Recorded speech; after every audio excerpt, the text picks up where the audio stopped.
இப்போ ஒரு மீட்டிங் வைக்கிறாங்க, 10,00,000 பேர் வராங்கன்னா, அது எப்படி எக்ஸ்பெக்ட் பண்றாங்க? 10,00,000 பேர் வராங்கன்னா, ஒரு சின்ன ஒரு மிஸ்டேக் கூட அங்க நடக்கக்கூடாதுன்னு எப்படி எக்ஸ்பெக்ட் பண்றாங்க? அப்ப ஓகே. 10,00,000 பேருக்கு 10,00,000 போலீஸ் தான் போடணும். ஒருத்தர் பக்கத்துல ஒரு போலீஸ் தான் நிப்பாட்டணும். அப்படி நிப்பாட்டினா தான் ம். தப்பு நடக்காது. அது எவ்வளோ பெரிய கிரவுட் மீட்டிங் நடந்தாலும் ஒரு மிஸ்டேக்ஸ்ன்றது நடக்கும்.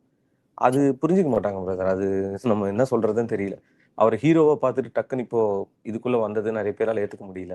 அண்ட் 2வது இப்போ ம். மெயின் பிரச்சனையே அவர் போற இடத்துல கிரவுட் வந்துட்டாங்க. ஓகே. ம். எனக்கு தெரிஞ்சு அந்த கிரவுட் வராம இருந்ததுன்னா, இவ்ளோ தூரம் டிவிகே விமர்சனம் பண்ணியிருக்கவே மாட்டாங்க. பண்ண மாட்டாங்க. ம். பட் அதுவே ஒரு பலம் தானே. என்ன சொல்றது? ஓகே. இப்போ ம். விமர்சனம் பண்ண நான் சொன்ன மாரி நியூஸ் சேனல்ஸ் யாரும் பார்க்கறதில்ல. இப்ப நல்லதும், ம். கெட்டதும் எல்லாம் YouTube, Instagram தான். மீம்ஸ் பார்த்து தான் மக்களே வாழ்றாங்க. ஸோ உண்மைகள் என்னதான் மறைச்சாலும் சோசியல் மீடியால வந்துரும். எப்படி இருந்தாலும் வந்துரும். இப்ப ரீசென்ட்டா கூட ஒரு காலேஜ் ஃபுட் பாய்சன் ஆயிடுச்சுன்னு சொல்லிட்டு நெறைய பேர் போடவே இல்ல. ஆமா, ஆமா. இன்ஸ்டாகிராமர்ஸா ம். எடுத்து போடுறாங்க. நியூஸ் சேனல்ஸ் ஆமா. பண்ண வேண்டிய வேலைய இன்ஸ்டாகிராமர்ஸ் பண்றாங்க.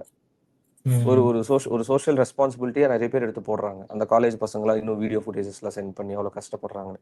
இது மக்களுக்கு ரீச் ஆகுது. அது யார் தடுக்க போறாங்க? ஸோ அதுதான் நான் சொல்றேன் ப்ரோ. உண்மை அப்படின்றது லேட் ஆகும் இந்த மக்களுக்கு ரீச் ஆக. ஒரு நாள் அது புரிய வரும்போது, நம்ம இன்னைக்கு யாருக்கு சப்போர்ட் பண்றோமோ, நாளைக்கு நம்ம வீடு தான் நல்லா இருக்க போகுது. இல்லையா? ஓகே. அவங்க டிசைட் பண்ணிக்கிட்டோம் அவ்வளோதான். நம்ம அது எதுவும் சொல்ல முடியாதுல்ல. கட்டாயப்படுத்த முடியாதுல்ல. இப்ப நான் ம். தளபதிக்கு சப்போர்ட் பண்றேன்னா, அவரோட ஃபேன் நானு.